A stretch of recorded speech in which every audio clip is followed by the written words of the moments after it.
What's up? What's up? What's up? Rick Paulton, Ryan Inman, Brewster. He's so cool. How is it going, fellas? Josh in the house. What's up, guys? How you doing, Josh? Always the first comment. I love it. How's it going? What's up, buddy? Living the dream. Living the dream. And the dream of Hekkraiser is just about over. It's just about over. The dream or the nightmare? Definitely the nightmare. Well, after last week, yeah, it was definitely a nightmare. What's that, Brewster? After last week, it was a nightmare for sure. Oh, man. Well, yeah, we went from the worst movie I ever seen. St. John's, Michigan in the house. What's up, brother? Going to see you next Saturday at Motor City Nightmares.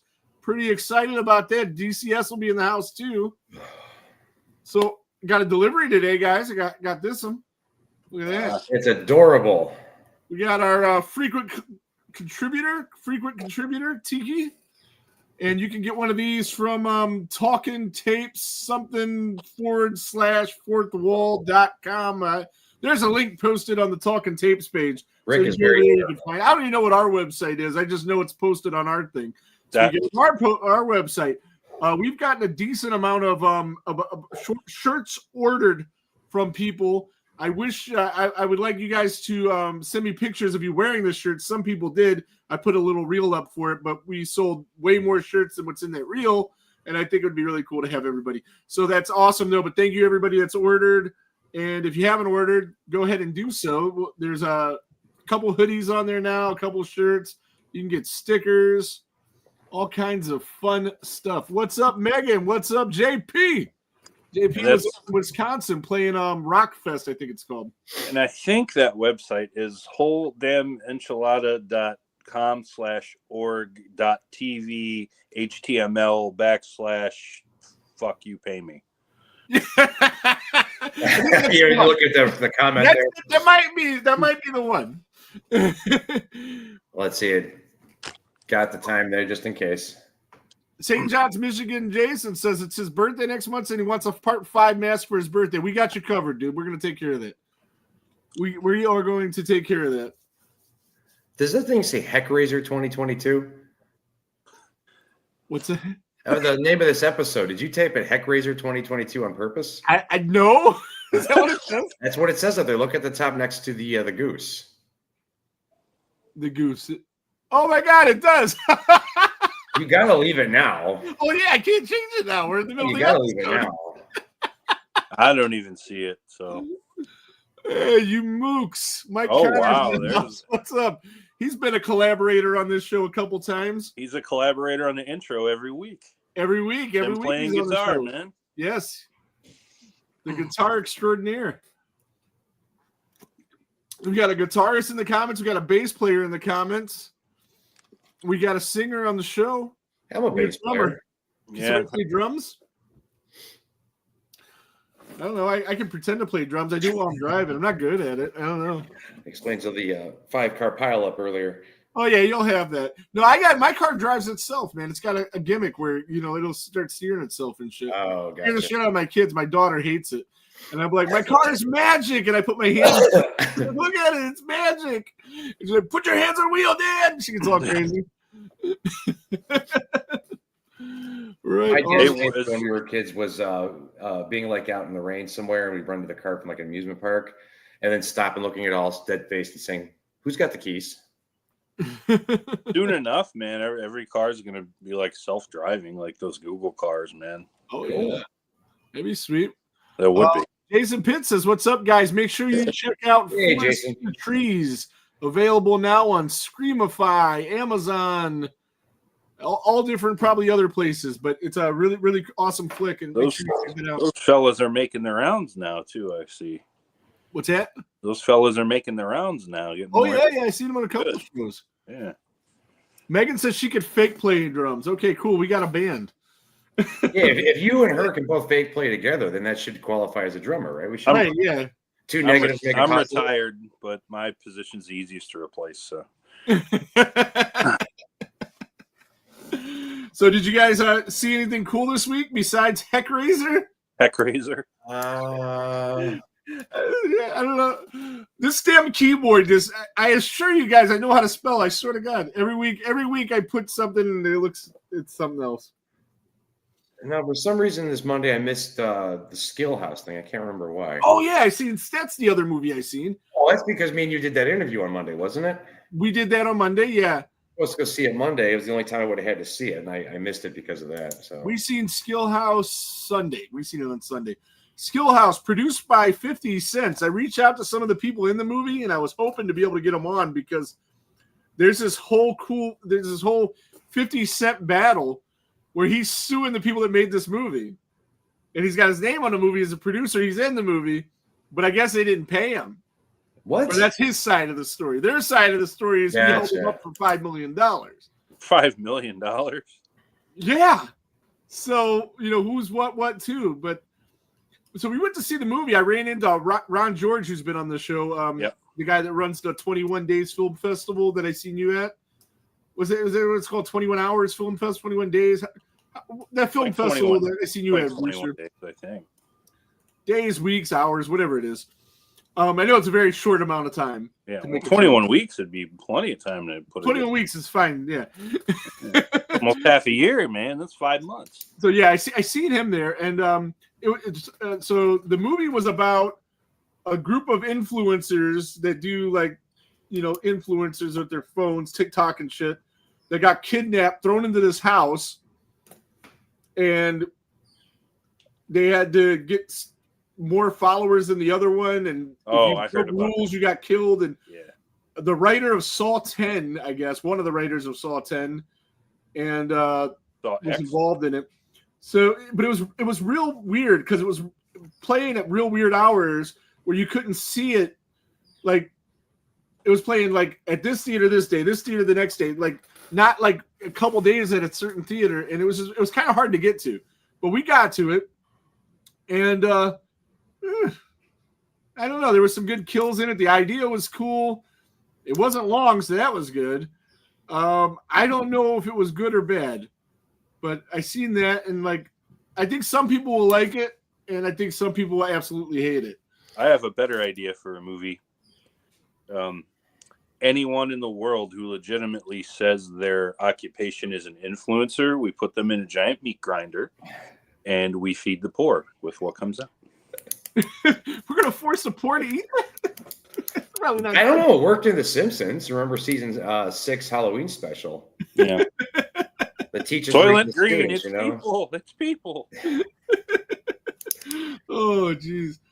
Yeah, so like I was telling Ron, I was telling Ron when I was walking out, I said, if this movie was made by one of my friends, or then I'd have a higher respect for it, I guess. But the fact, I don't know, it was just okay. That's all I could say about it. It was okay, worth watching, not worth going to the theater for. I saw the trailer for that at a couple movies I went to earlier this year, and it made me not want to see it. To be honest with you. Right on. I've never ever downloaded or looked at TikTok on any of my phones ever, and I never will because I see what that shit does to people. Dude, it's terrible. Yep. Like, it reminds me of something. This is way before TikTok existed. This is probably 15 years ago. I was working a bar, doing security at a bar, and it was a slow night, so I was just kind of sitting at the bar having a couple drinks towards the end of the night. And I heard this girl, and this was like when Instagram was like newish. Yeah. And she was legitimately upset that her friend's dog had more Instagram followers than she did. Yeah, it's unbelievable. Like on the verge of fucking tears, and I'm like, crazy. Fuck this person. Yeah. Well, JP says, I've heard the new Jurassic Park world is really bad. It is not. It's fucking great. The last two movies I've seen at the drive-in were Jurassic Park and the new Megan movie, and they both suck. So St. John's Mr. Jason disagrees with me. And Mike Connors, The Woman in the Yard, I saw last week, and it wasn't bad. I didn't think it was bad. Brewster hated it. Thank you, Ryan. These guys hated it. And Grizzly in the house. What's up, man? How you doing? No, Ryan, I going back to your influencer thing, I'm with you. Like, some of these videos, I mean, they are funny and stuff, but I've known a couple, and I switched my profile to professional mode, but just because I want to be able to schedule my stuff throughout the week because of my OCD. But I know people who would switch over to the professional mode and be like, I'm a content creator, and it's like post videos of your dog with a sock. I mean, it's really not very creative. You're just kind of a drop in the bucket there. And the ego these people would have, it's just like, we should have we should have I should have had you guys find a way to watch this movie so we could do a full episode about influencers. We can still do that. Just wait for it to come out in streaming or something. Yeah, maybe, because it's just like the worst are like Instagram models. Yeah. You know, like no, you know what the worst is when somebody's playing somebody else's TikTok and the person's sitting there like, the reaction to, yeah. Oh, the professional reactors. Yeah, the dude, you know, we all love the Instagram thirst trap models as much as the next guy, but then people want to start doing that stuff, and you send them down a rabbit hole. It's not a good place to go. You know what I mean? I blame OJ for all of it, man, because if he wouldn't have fucking killed his ex-wife in that waiter, Robert Kardashian would have never got involved, and and then they were the first famous for being famous people. You know, I'm famous for being famous. Like, fuck you. Dude, there's a Black Mirror episode. I think it was an early season, like 1 or 2, but it was a bunch of like the poor people lived in like these glass cubes, and they made merits by like riding these exercise bikes that powered the city. You know, so the more they work, the more the merits they get and stuff. And they in their cubes or whatever, they were just surrounded by monitors, and it was like 3 options. I think like a Call of Duty type shooter, watching TV, or porn. And like this guy was playing his video game and a porn ad came up and he waved away. It actually cost more merits to wave the porn away than to take care of himself. Mm-hmm. And what the people did was they worked their ass off for these merits. And then they went on an American Idol type TV show where they would try and so they could get out of there and live among the elite and stuff. And he was in love with this girl who she wanted to be a singer, that kind of stuff. And of course she wasn't good of a singer, but they had a perfect spot in porn for her, which she took. And it's jokes aside and stuff like that, you know, with my humor, it's just, that's something that really is just freaky for me, watching people sell their soul and go down a path like that, you know? It actually sounds kind of interesting, but yeah, I was halfway joking. I read this post on Reddit years ago about how, you can trace back the origins of all these influencer people to O.J. Simpson committing that murder. Yeah. Seriously, because the Kardashian explosion, nobody would know who the fuck Kim Kardashian was if OJ didn't kill his wife. Period. Well, you don't think she would have ultimately married the mom would have ultimately married the swimmer guy, the swimmer, whatever he is. They were already famous. The Olympic guy. Huh? Yeah, Bruce Jenner, but they were before. No, it wouldn't have been the same. It wouldn't have. Right on. No, nobody would have gave a shit about those people. They would have just been another rich family in California.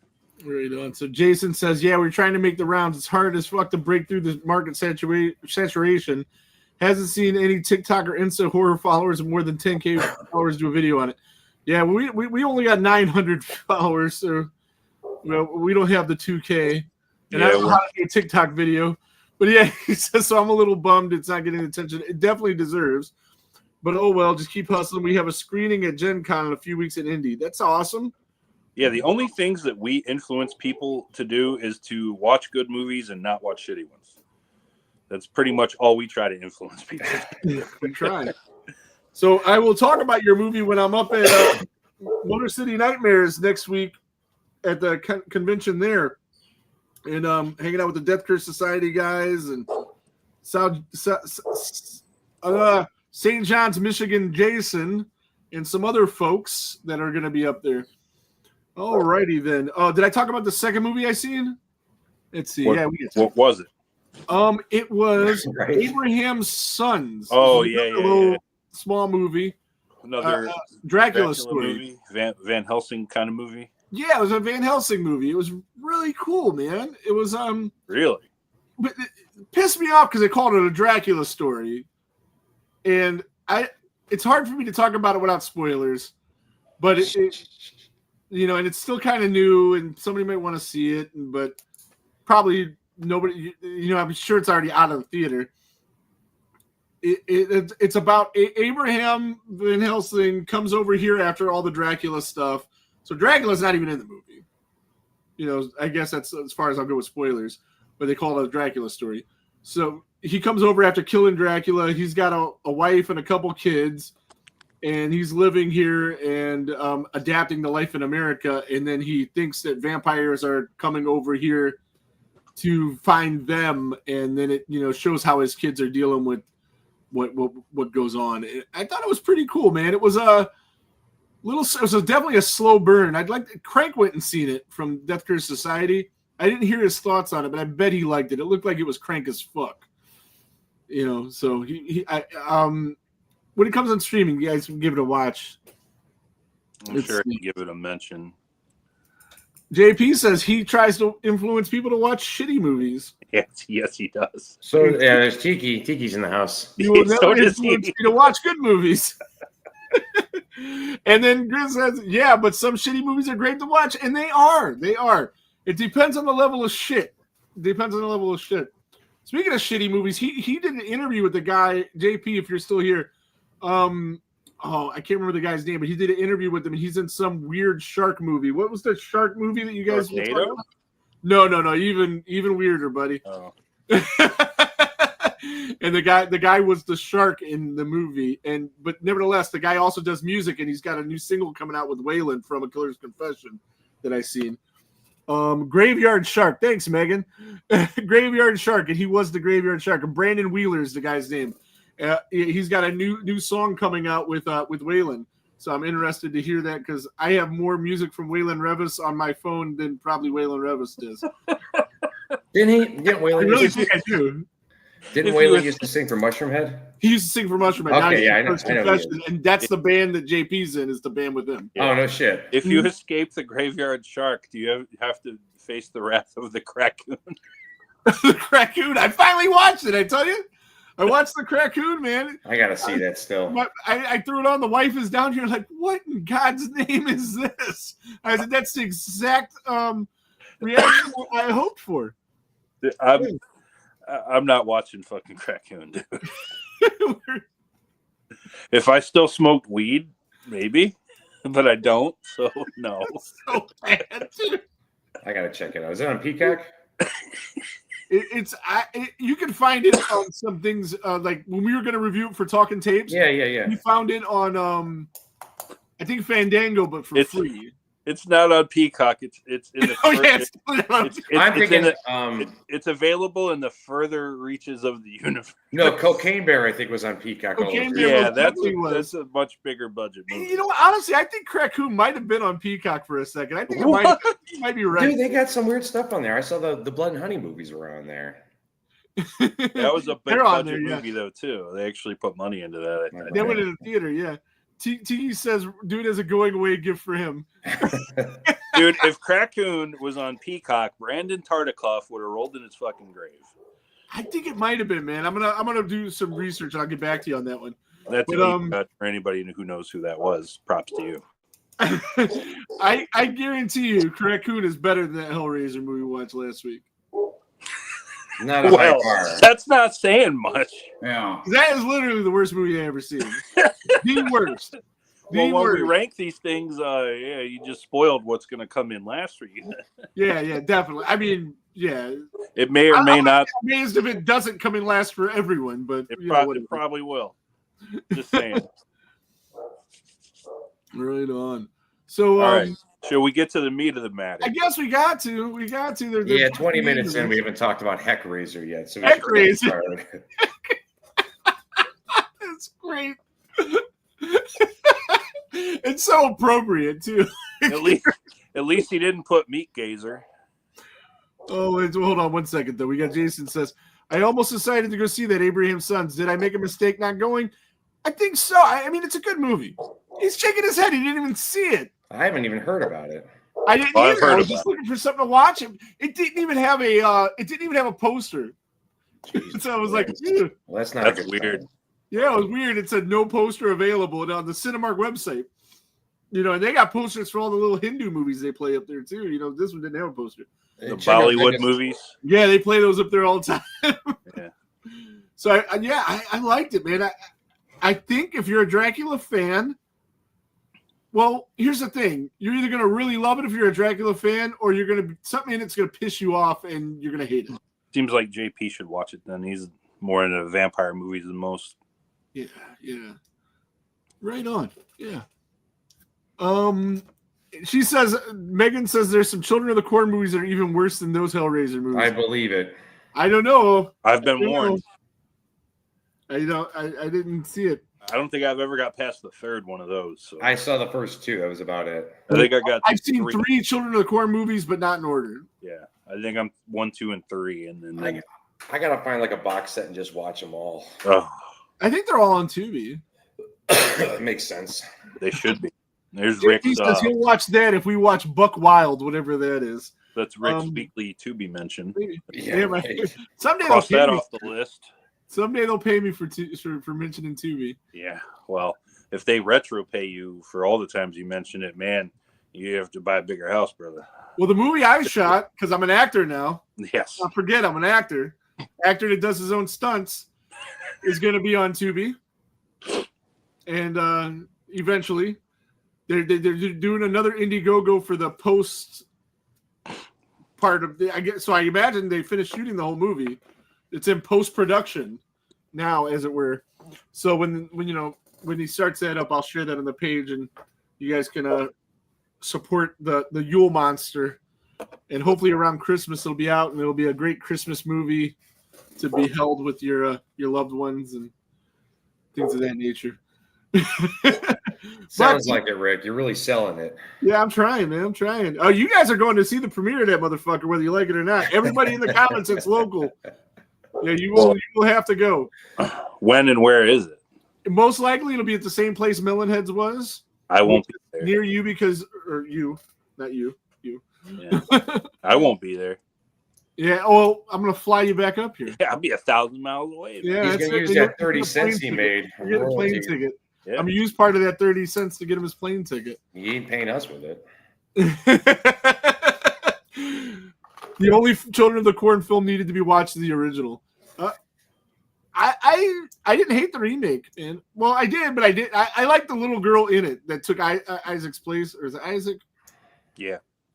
Whatever the main character's name is. Isaac. Yeah, I always get it. There's 2, Isaac and the other guy. Little shithead. Yeah. Yeah.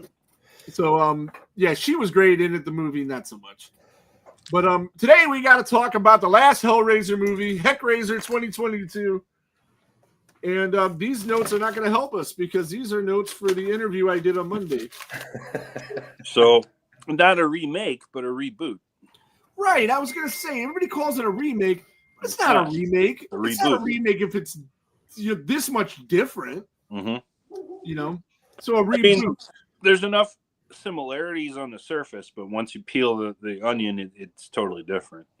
Right on. Misty Daly says she loved Children of the Corn. Right on. And Patricia says that little girl was living her best life. Yeah, no doubt. Now, I thought she was really good. Now, this director's name is David something or other. Right off the bat, I'll say you're supposed to remember all this stuff, Ryan. I'd say he was a good choice. Yeah? Yeah. Definitely probably the best director that's gotten a hold of these things since the second one. David Bruckner. That's it. He directed VHS. Yeah, the best segment. That was probably good, right? VHS was best good. segment on VHS is the what, one. That's an anthology, yeah. Yeah. Which segment did he direct, Ryan? I think it's the second to last one. What happens in it? Jesus Christ, dude! I haven't seen that shit in 10 years, man. Well, because the one that a lot of people take away from VHS is the first one with the siren chick. He did something to VHS 85 as well. Yes, that's one of my favorites too. It's 80s. I'm in. And he did The Ritual in 2017. Didn't Al Pacino's movie? Isn't that what that's called? The Ritual just came out. It's a Al Pacino horror movie that the DCS I remember that one. Yeah, I heard it's so bad. And he did 2 episodes of Creep Show. Let's see if we can see which episodes. That's too much work to get to that. Creep Show, every one of those were good. So, yeah. They had a good Christmas special. Also, big factor in this is Clive Barker returned and produced. Mm-hmm. Yes. And you could tell that this one didn't come from his butthole. This one did not come from his butthole. His handprints were on this one. Yes. Yeah. So that was great. And that obviously, the script is an actual Hellraiser movie. Yeah, and we can't say that about half of these things. Start to finish. I read somewhere that this was in development for 26 years. Yeah. Yeah. And there was other Hellraiser movies along the way, which was weird. I don't know. So with this one, I went in with very high expectations, to be honest with you, because the first and the second movie in the series are so great, and then all these other movies that we got were so bad. And then just seeing the commercials for this, Clive Barker being back, I thought we'd get back to what it was in the beginning. And I had watched around the time I think we did our first episode, Hellraiser, on here. I started to watch it, but I didn't make it past where the furthest I made was where the box comes into play and the brother dies or whatever. You know what I mean? So what's that, about 15 minutes into the movie? So, but those 15 minutes were really good. So I had high hopes going in. I don't know, man. I don't know. I watched it twice. I had to watch it twice. I'm still not 100% sure what was going on. I'm hoping you guys know more about this than I did. It got really dark. The cinematography was really dark, and I couldn't see anything. Turn the lights off. Huh? Turn all your lights off. My lights were all the way over there. I was all the way over there. I should have did that. It might have helped. Well, you said you had high hopes, and a man named Sammy Hagar once said the same thing. Yeah. But were you really honestly let down by this movie?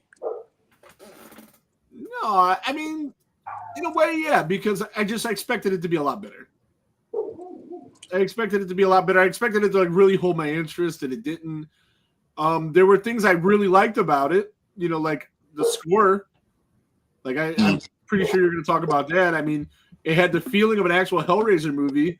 The Cenobites were back. They all look great, including the female Pinhead. A lot of people had a problem with that. I did not. No. The priest. I don't even want Hell Priest. I don't want to call her Pinhead because I don't. Clive Barker hates it, and so do I. Yeah, I remember when we reviewed the original one, I didn't use the term Pinhead for the whole review. I did that on purpose. Right. Because he's not credited as he's credited as Hell Priest. He was just called him Pinhead to Hellbound Heart, right? Yeah. Yeah. And the only time I thought the Pinhead thing was okay was in like the fourth or fifth one. Somebody called him, "Hey, Pinhead," like that. That makes sense because that's what somebody would say to like make fun of you or something. I just don't like that as his name, Hell Priest. They could have called him acupuncture. Yeah, oh yeah. So, but I really liked her look. I liked the modulation, right? Isn't that what it is on her voice? Is that what you called it last week? Yes. There you go. I like that they did that. I like the way she sounded. We didn't see her for 45 minutes. That was but that's common in these movies. You don't see the Cenobites till like an hour in the original one. Right, and that's the thing. The Cenobites are never. I don't think the movie's ever really about them. I think they're a tool for the movie if it's done right. In the older ones, you're right. In this one, no. I think it was about them. Mm-hmm. In this one, in particular. And Megan says the female version would be a Hell Priestess. Okay, that's right. Yeah. I actually almost said that, but Yeah, I don't have a problem with that at all. Didn't bother me one bit. I thought that the look of the priest was awesome. I like the little keyhole thing in the throat, little different, but very cool. I think the Cenobites, all told, were great. Yeah. Maybe better looking. They're more polished than the original. Yeah. The original, they're more raw. But again, that goes budget and technology 30 years later. Absolutely. 35 years later. And the original was just like so much grittier, but that added to its charm. Well, the original one, I mean, you had Uncle Frank keeping you spooked out before the Cenobites arrived. I mean, his character was fucking freaky. Even at 43 or almost 43 at the time, because me and my buddy Greg went and saw it back in February when they re-released it to theaters. And when she goes up there and Frank comes out of the corners of the attic and grabs her and stuff, that's still fucking freaky. Oh, yeah. Oh yeah, well the original is an all-time classic, and that's why I do these, because we had just did the first one. We've seen the second one not that long ago, and we weren't, Ryan nor I were too familiar with anything after the second one. So we're like, yeah, we'll watch them. They gotta be some good ones in there, right? I mean, you made 11 movies. It really wasn't. Yeah, I've just been so astonished with the real lack of quality along the way in these, because in any of the big horror franchises, there's some really bad movies. There's like 3 Nightmare on Elm Street movies that are really bad. There's at least 2 or 3 Texas Chainsaw Massacre movies that are really bad. There's a couple Friday the 13th movies that are really bad. But man, Hellraiser, most of them are really bad. The Graveyard Shark is actually in the comments. How's it going, Brandon? Yeah, we were just talking about your new single with Waylon. And obviously Graveyard Shark. We're going to have to check that out. Started with the Crackoon and have back. Is that where it came from? Okay, we digress. I'm missing a couple comments over here. I'm with Michael. The Frank was the true baddie in the original. Julia. Yeah, I did Julia. Ooh, good one. Oh yeah, Definitely and it was supposed to stay that way. Yeah, she was supposed to be in 3, 4, 5. She was supposed to be their Jason Voorhees going forward. How awesome would that have been in retrospect compared to what we got? Right, we would probably be talking about this with the same reverence as we do Friday the 13th, Texas Chainsaw, so on and so forth. Because 100% no discussion. Absolutely the best actress in any of these movies. In all of horror, even. She's near the top. She's great. Oh yeah, she's great. And because she decided she didn't want to do the next movie, or yeah. Well, remember when we covered these long form, she never even saw a horror movie before doing Hellraiser. Yeah, well, a lot of people are like that, and then still put on just such a menacing look she gives into the mirror, in the end of that second act, man, is just so uncomfortable. It's just Dr. Chenard tapped that shit in the second one, all blood and guts and all. Yeah. Well, she had that sex appeal even with the blood and guts. Mm-hmm. They're talking in the comments. Was it Misty? That's In the Tall Grass, I think, is the movie they're talking about. That Stephen King Grass Netflix one. Right on. So I dug the story to this one overall. However, it did leave some to be desired. Now, I think I can already tell I probably like this movie more than Rick did. Oh, yeah. Probably not by a whole bunch. But there are things I didn't like about this, but the things I did like in this movie, I really liked. Right on. Now, care to elaborate? Yeah. Now, the main actress, right away, I recognized her. I'm like, it's the girl from Until Dawn. Yeah, that's and I didn't recognize her, but I was looking at her IMDb and I seen that. And I was like, well, Ryan will remember that because that was one of the movies he was looking forward to the most this year. Oh yeah. And I liked it, man. I think people really unfairly piled on that one, but we already covered that.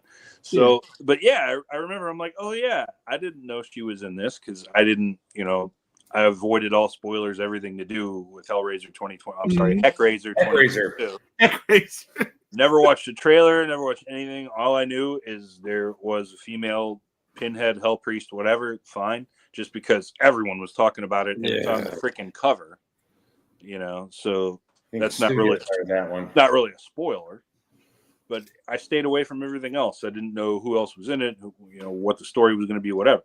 So I went into it pretty fresh. I enjoyed her for the most part. Some of the other characters, not so much. Seemed like fodder. We'll get to that.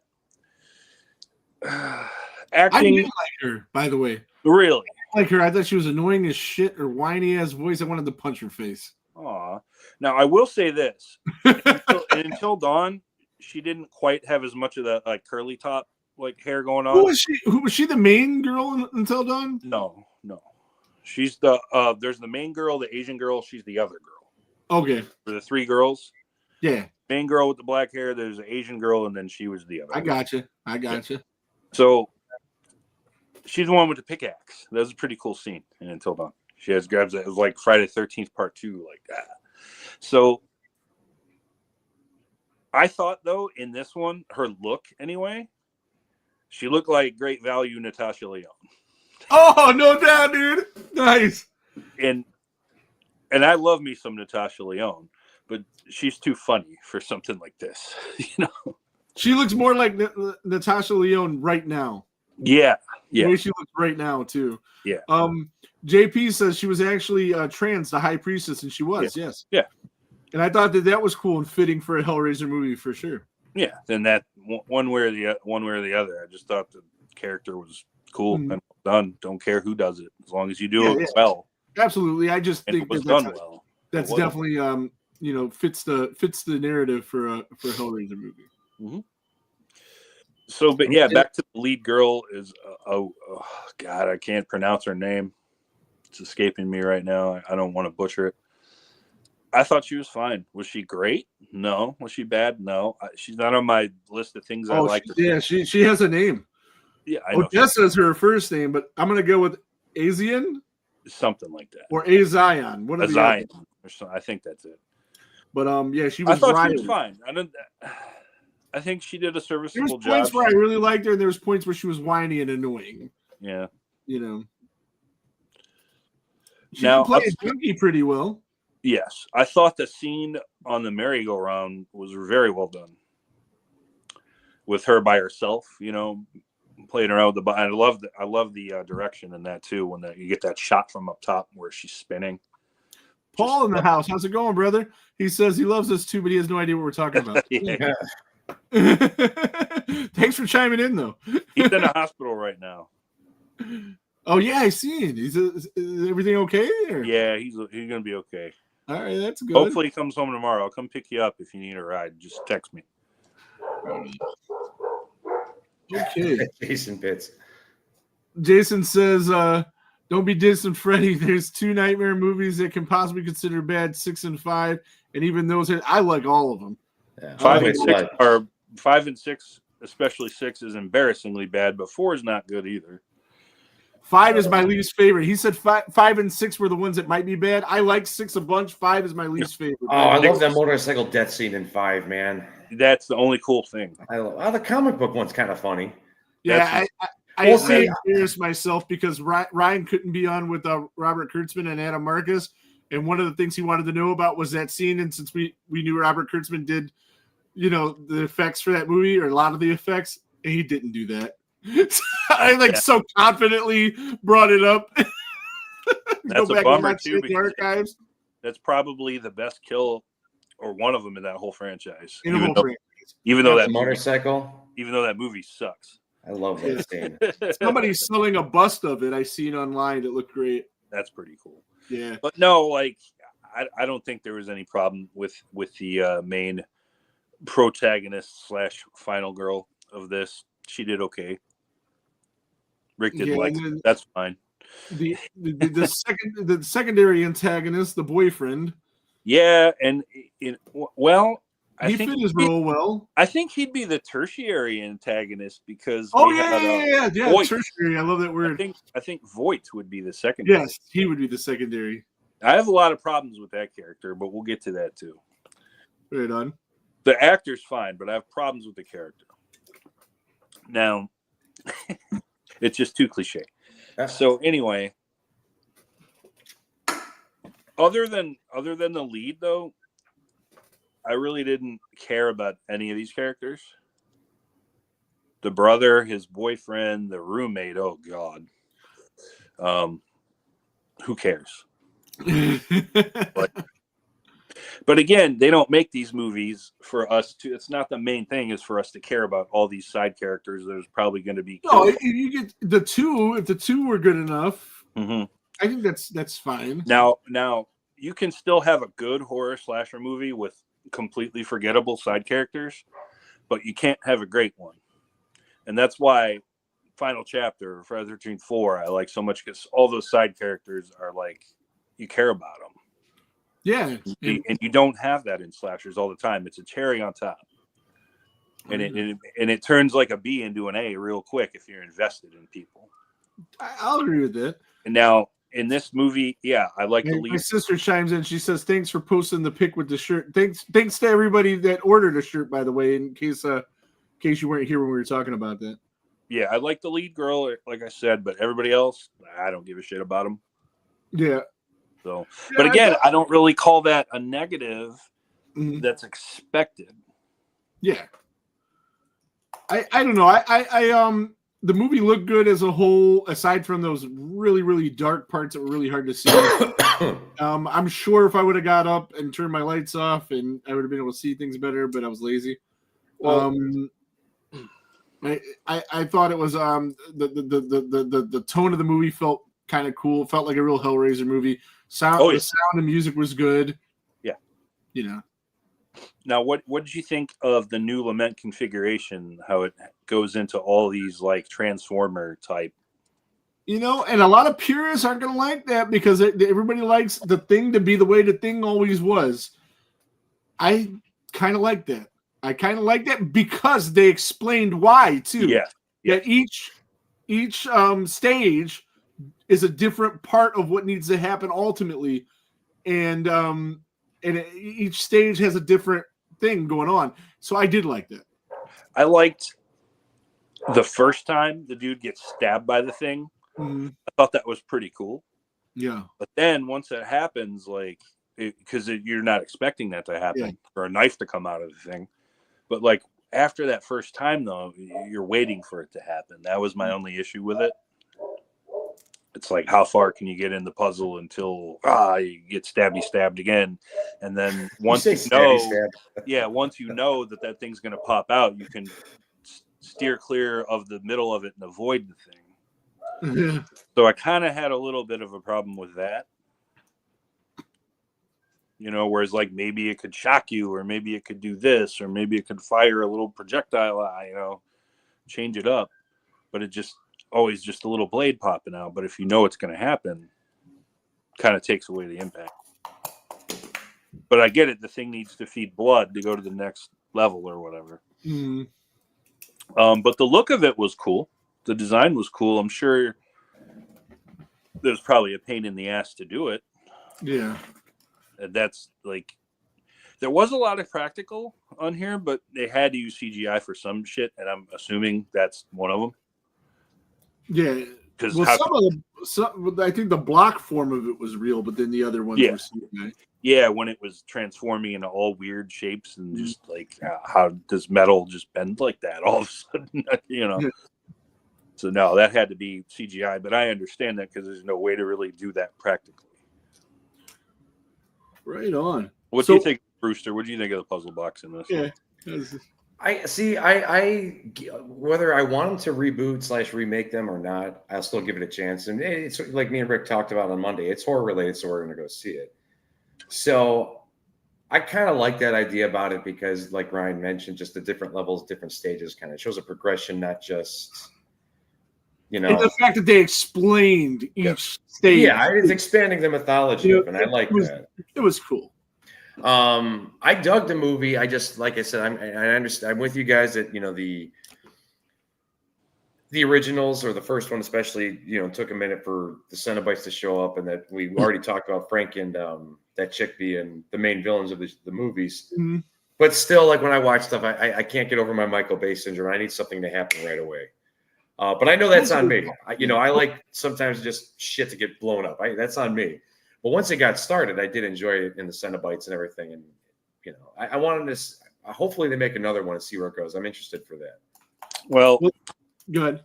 I have a top and bottom 3 I did for this. I narrowed it down. Well, before you do that, I just wanted to mention that the movie was shot during COVID. Yes. And like Texas Chainsaw 2022, they shot it overseas, and like this was shot in Serbia and also another country over there because they had laxed COVID rules. Yeah.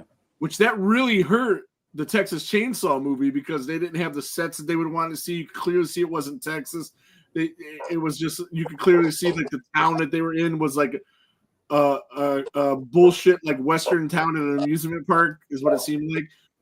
So that didn't hurt this movie at all, though. No. But yeah, it was a shot overseas, so they didn't get away with more things. No, and this too, it's mostly Chris says most of his complaints were minor things. Let's hear your complaints, Ryan. Your bottom 3. Yeah, let's do that. Okay. My third least favorite thing about Hekkraiser 2022. And I'm gonna agree with Brewster on this one, especially in the first act. It's pretty fucking slow. It's very, very slow paced. Mm-hmm. Now, in certain films, like in drama films, that doesn't bother me one bit. But in horror, man, let's get with the program. This movie's an hour and a half, and I felt like the first act was 45 minutes, like half of it. Like before we even an hour and a half. Hour and a half. Oh, because IMDb said the runtime was 2 hours. Oh, I thought it was 92 minutes. I don't know. So I thought my TV said closer to an hour and a half. Maybe that's I don't know. But yeah. Well, either way, even if it is 2 hours, the first act felt like an hour. Then it really did. It was about 45 minutes. I remember that. Yeah, whatever it was, the first act they should have took about 5 to 10 pages out of it and added it later if they still wanted it long. Yeah, I don't know, but yeah, it definitely felt slow to me early on. Although I still was engaged with it, but I can see why other people, maybe more ADHD types, would want to just zone out. Yeah. My number 2. Yeah, well, you don't like long movies other than like Scorsese pictures. Yeah, right. That's pretty much it. Scorsese. Yeah. That's my exception usually. Me too. Or old Kurosawa films are cool too. I can go watch. I have the 5-hour cut of Seven Samurai. I can watch that anytime. In one sitting, you can get through it. Yeah, oh yeah. See, I can't.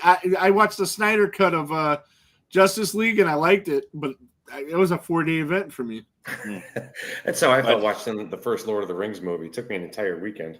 My number two least favorite thing about this film is the character of Voight. Like,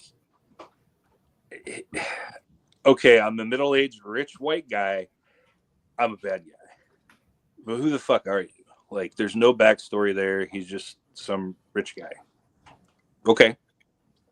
And so you're saying we probably could have spent some of that 2 hours. Yes. We had all this time. We got this downtime where nothing's happening. Let's talk about this guy and why we hate this guy. We have him on screen for 2 minutes early on, and then later he's all over the place towards the end.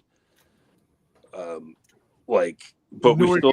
I agree with that. There's nowhere near enough character development. We don't know who or why. Now, with the side characters, we don't need to know who or why. But with this guy, he's so crucial to the plot. Who or why are you? Yeah. Who are you and why are you? We don't know that. And the way that the film ends, too, it ends on him. Yeah. He's becoming like another Cenobite or something. Right, like the Doctor in part 2. Right. But we got plenty of story on the Doctor. Right. Yeah, absolutely. We knew exactly his thirst for power and just everything he would do to achieve it. Which is funny, too, because that's the way this guy goes the direction is power. Just like the Doctor, yeah. So, but who the fuck are you? Like, yeah, I'm rich, middle-aged white guy with slick back hair. I'm a bad guy, No. It is kind of the rule. Yeah, it's just, come on, man. That's lazy booking. It's kind of cliche these days. Right. And my number one least favorite thing about this is, and I hope I say this young lady's name correctly, Aoife Hines. Oh, wow. And she played, and I had to look the character's name up, Nora, a.k.a. the roommate. From the minute she got nothing else but to be the roommate. Yes, from the minute she got on the screen, and she just said, "Oh, hi, I'm the roommate. I'm the roommate. Oh, and I'm the roommate." Like, no, like the character, it just had a personality of a dead moth. Like, and the performance was bad. He was the most throwaway side character in history. God, one of them, so bad. We need another body. That's her. She Somebody else has to die. She's the roommate. She was less memorable than the Drifter from A New Beginning, who showed up, did a chore, and got killed. Oh yeah, they cleaned the chicken shit out of the coop. Yeah. To get his belly. She was going to feel his belly. At least he was in a funny scene. That's true. He wasn't the one being funny, but at least he was in a memorable scene because of Carol Locatel. But this girl is just useless. Like, and they didn't keep him around nearly as long. No. She's through the whole movie and has like 3 lines, and none of them are important. Yeah, like we could cut her 100% out of the movie, and the movie wouldn't change one bit. No, not at all. So, yeah, those, and there's other stuff I didn't like, little things here and there, but those are the 3 main things. Just slow moving first act, the non-existent Voight backstory. Why is he so important? And then, yeah, that roommate character was just garbage. Yeah, my biggest problem was the scenes where they got really dark and it was hard to tell what was going on. The pacing, a lot of pacing issues, and that may be it. Okay. And and I agree with all 3 of your things. Well, let's see how you feel about my 3 favorite things. Let's go. Number 3, and I kind of brought this up, but I didn't elaborate. I love the cinematography, and I'll tell you why. It's very disorienting. This film is very disorienting. If that's one thing I did like, especially in the first act, before like all the supernatural and whatever comes into it when we're still in the real world, he shot this thing just very, and I'm not just talking about the color palette. A lot of people agree with you. It's very dark, like not dark, like, ooh, dark and ominous, like actually fucking dark, but it's disorienting to me. And I brought up the scene on the merry-go-round, it's beautifully shot. All through this whole thing, though, it just feels, and not in a herky-jerky thing, I felt uncomfortable in certain places, but I feel like the director wanted me to be uncomfortable in those places, and I appreciated that. I appreciated the fact that the cinematography and the direction were that of a Hellraiser movie. Oh, yeah. Besides the 15-20 minutes where it was really dark, I agree that it was shot really well. I didn't like that. I think it could have been a little lighter so I could see what the hell's going on. Yeah. And so I'll sort of agree with that. Yeah, this thing felt like a Hellraiser movie from beginning to end, and I can't really say that about any of them since maybe 3. So. My number 2 favorite thing, and this is not going to shock anyone, least of all Rick, is the score. Ben Lovett did a fantastic job. And they also used cues from Christopher Young's scores from the first 2, but they didn't overdo it. They used them in the right spots. Yep, they use it in the right spots, and it's enough to make you remember that, and enough to show that this is that our score that we have is on that level. Right, because the old Christopher Young cues don't feel out of place. They fit right in. And that's because Lovett did an amazing job. And, man. Whereas in the new Jurassic Park movie, they shoehorned the shit out of John Williams' score into everything they could, and it felt that way. That's unfortunate. No, yeah, the music really added to this, and, that's my thing. It's just being Friday the 13th fans like Rick and I are, we're spoiled rotten on scores compared to other franchises. Harry is the fucking guy. Absolutely. So yeah, when I see a new horror film with just such a good score like this, man, like it really elevates it. And it did. And my number 1 favorite thing about this, and it's probably going to be a very popular common thing, is the Cenobites altogether, not just the Hell Priest, but all of them. I thought they were fantastic. I agree. They were amazing. The best looking. Is there anything in this film that really stuck out to you, Brewster? My old cat's name now. Just the Cenobites. I mean, I really dug the hell out of them, and they looked. I mean, I do miss. Who said it in the comments? They missed the leather-clad Cenobites. Megan, I think. Yeah. I think it was Megan.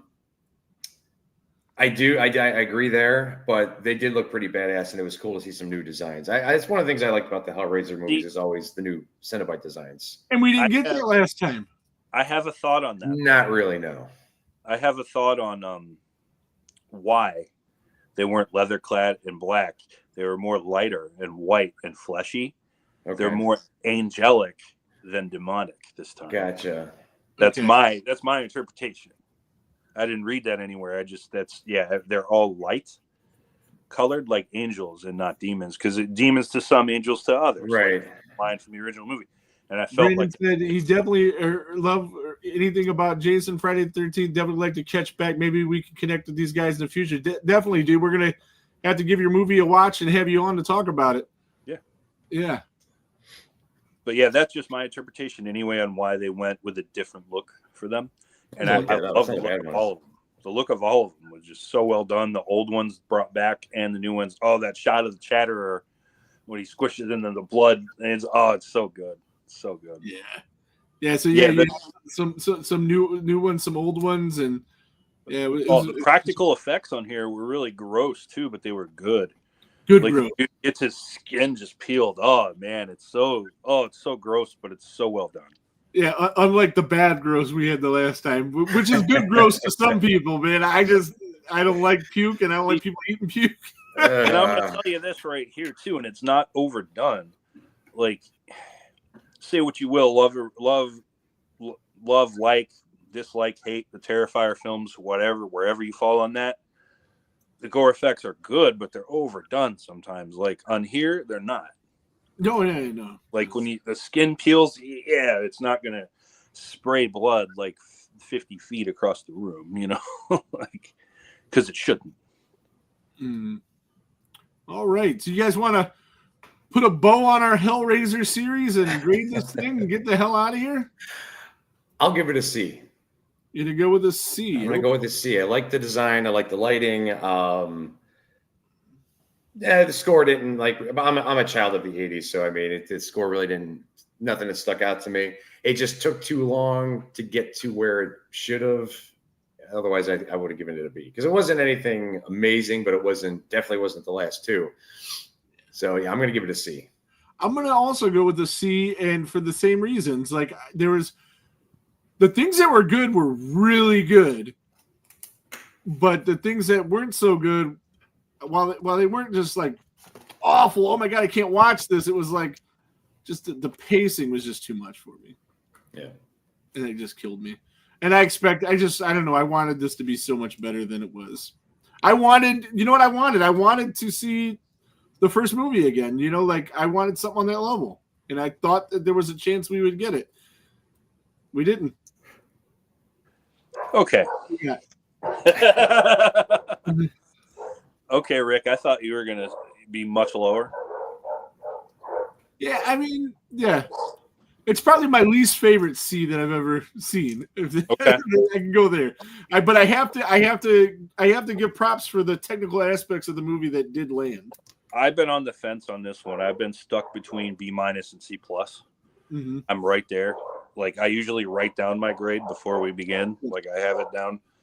But I'm like stuck right there. It's right on that edge. But after talking about it for an hour now, and I felt like I almost like was defending it against you a little bit. I'm gonna give it a B-. Okay. I'm gonna sneak it into the lowest B- possible, but it's a B-. Right on. Now, I know we've been going. Is it better than this part 11? This part 11? This part 9? This part? Well, there's only 2 11s. I want to do it different this time. Okay. Is this movie better than the Texas Chainsaw Massacre reboot? I figured out where you were going like as soon as you were talking. And we're talking the 2022 Netflix one. All right, so no, not at all. I mean, yes, it is better. Yes, that is not better. Yes, and for the reasons I said earlier when I brought it up. Yeah. Bruce, I have not seen the 2022 Texas Chainsaw Massacre. I don't have Netflix. All right. Yes, it is better. Yeah, absolutely. Is it better than? Because all of the major horror films have a remake entitled Hellraiser, Halloween, Friday the 13th, Nightmare on Elm Street. Is it better than the Nightmare on Elm Street reboot? About 1 million times. It's better. About 1 million times. Yeah. Okay. Is it better than Rob Zombie's Halloween? Is it? No, I don't think so. That one's a guilty pleasure. I think you should compare it to Halloween 2018. I'm getting there. Okay. Oh, we're going both. Okay. Because it was rebooted twice. Yes. The first Rob Zombie Halloween is a guilty pleasure of mine. The second one I don't even want to talk about. This movie is absolutely This movie is absolutely better than Rob Zombie's Halloween. You hate Rob Zombie, then. And Rick thinks it is too, because he gave this movie a C and he gave that movie like an F when we did them before. Yeah, So give it an F. you gave it a D- at best. I don't know. We'll have to go check the archives. You gave it way lower grade. I'm going with they're close. They're close.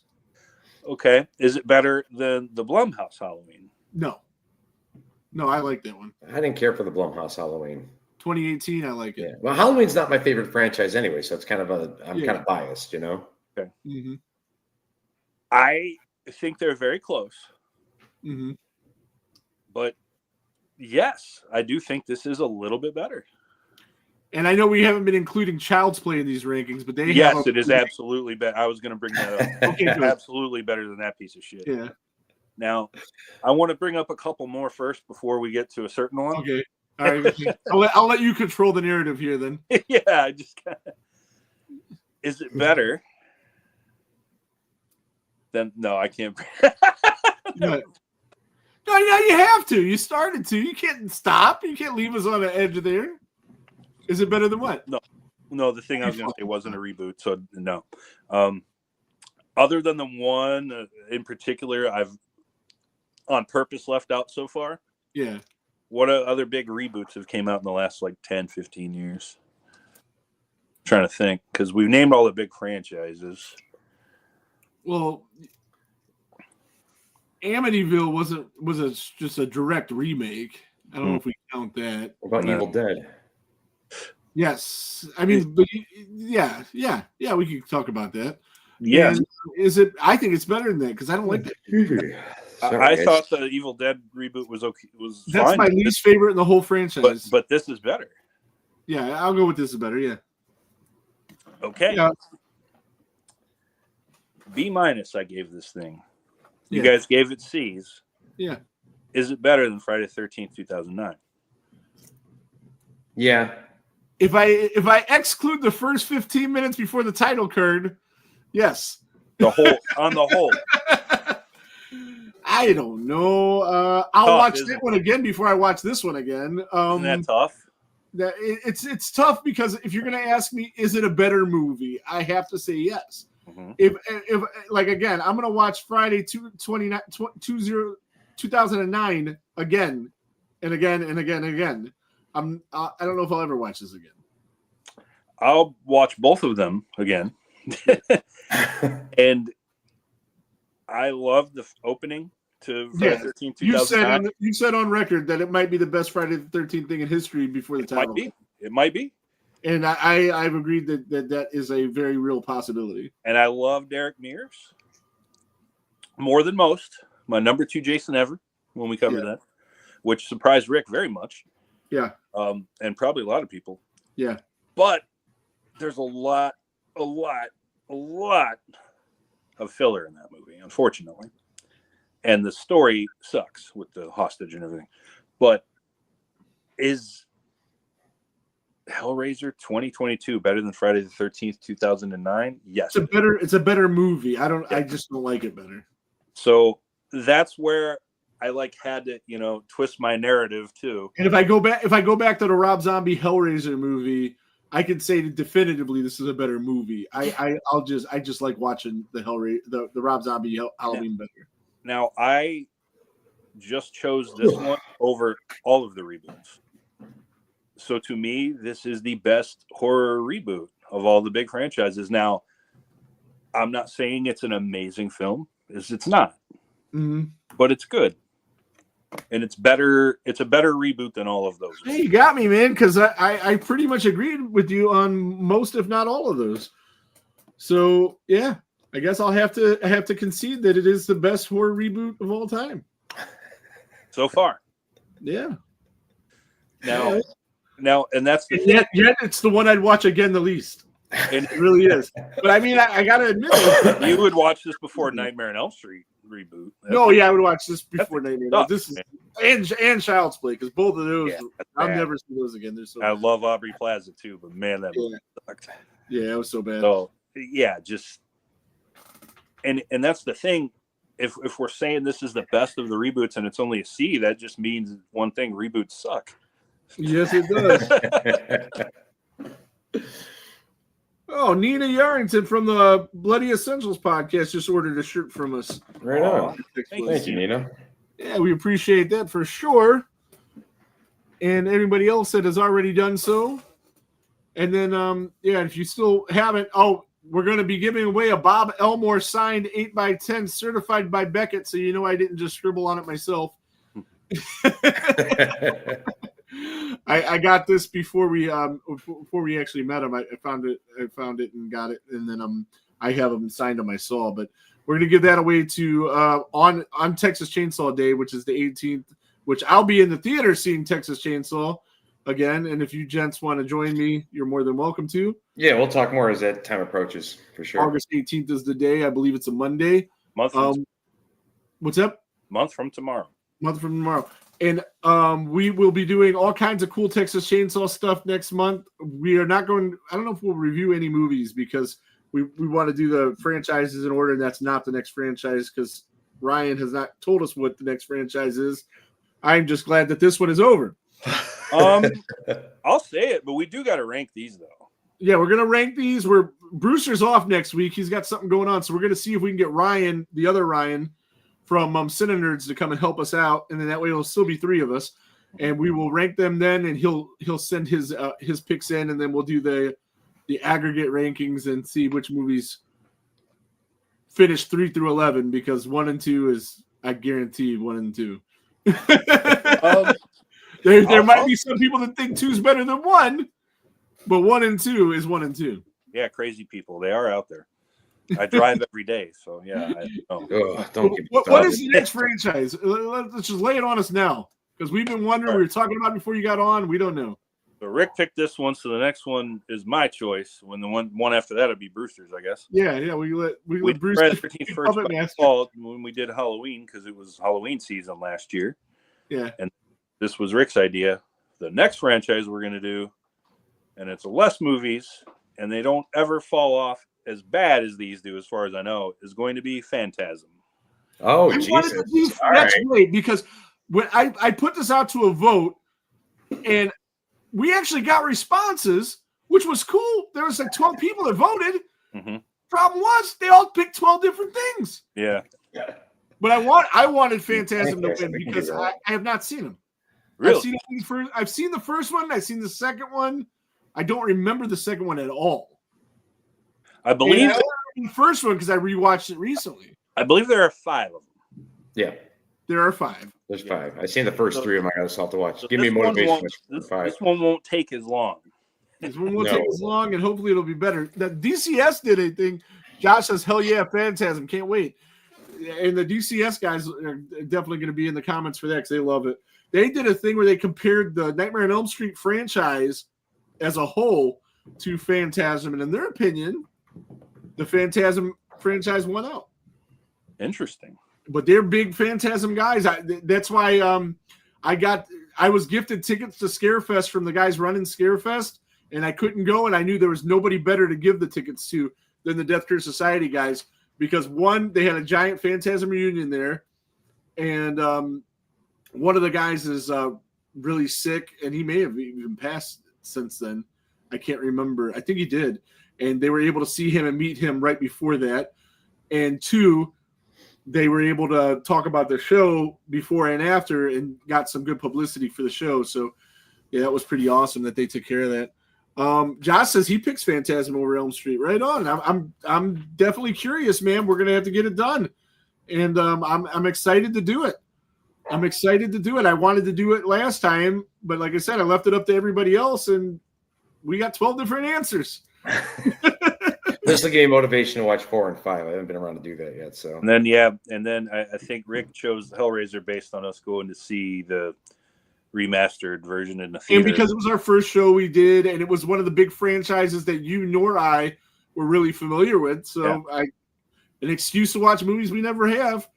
I wish I wouldn't have used that excuse, and we would have done something else for the last however long it's taken us to get through these painful ass movies. Well, here's the we beautiful. We have to start doing them 2 at a time to get through them. Here's the beautiful thing, though. Now that we've watched all 11 of these, we never have to do it again. There's 7 that we don't ever have to watch again. I recommend getting the 4K box set with parts 1 through 4. It's pretty awesome. You don't need anything else. I mean, you might need to throw this one in there because I think a lot of people do like this one. And I guess on that note, we're going to get everybody the hell out of here. Hour and 11 minutes, man. We went a little bit long tonight. Either one of you guys want to add anything, talk about anything, pitch anything, plug anything? No, man, I'm good for this week. Buy some one more time, I'll talk about Tiki's awesome shirt. You can get a shirt with Tiki's face on it at Talking Tapes on Facebook. Go there, and the website's there, and it's on Fourth Wall as well, where our shirts are, and they're good quality shirts. Anybody that's got one of our shirts can attest to that. And check them out, and just get a orange shirt with a giant Tiki face on it because it's awesome. He has other ones too, but I mean, if you can get this one, why wouldn't you, right? Right. All right, Ryan, you got anything else before we get out of here? Yeah, buy some masks from me. I need gas money. Right. I got a long drive ahead of me. Right on.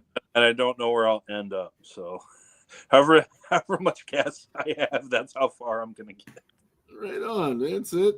Ride until the wheels fall off, as they say. Well, that's why I have insurance. From that and raccoons, apparently. That's why he doesn't want to watch raccoon. He's blaming that for what happened to his car. I swear that was a crack smoking raccoon that jumped in front of your shit. He was high. I can see his eyes in the glow of my headlight. Well, you seen that lady that got pulled over with the raccoon? That was in Ohio with the raccoon with the pipe. That was in Ohio. So, yep. All right, guys. We'll see you next week at 7. And I don't know what we're doing next week. It could be a Hellraiser ranking episode.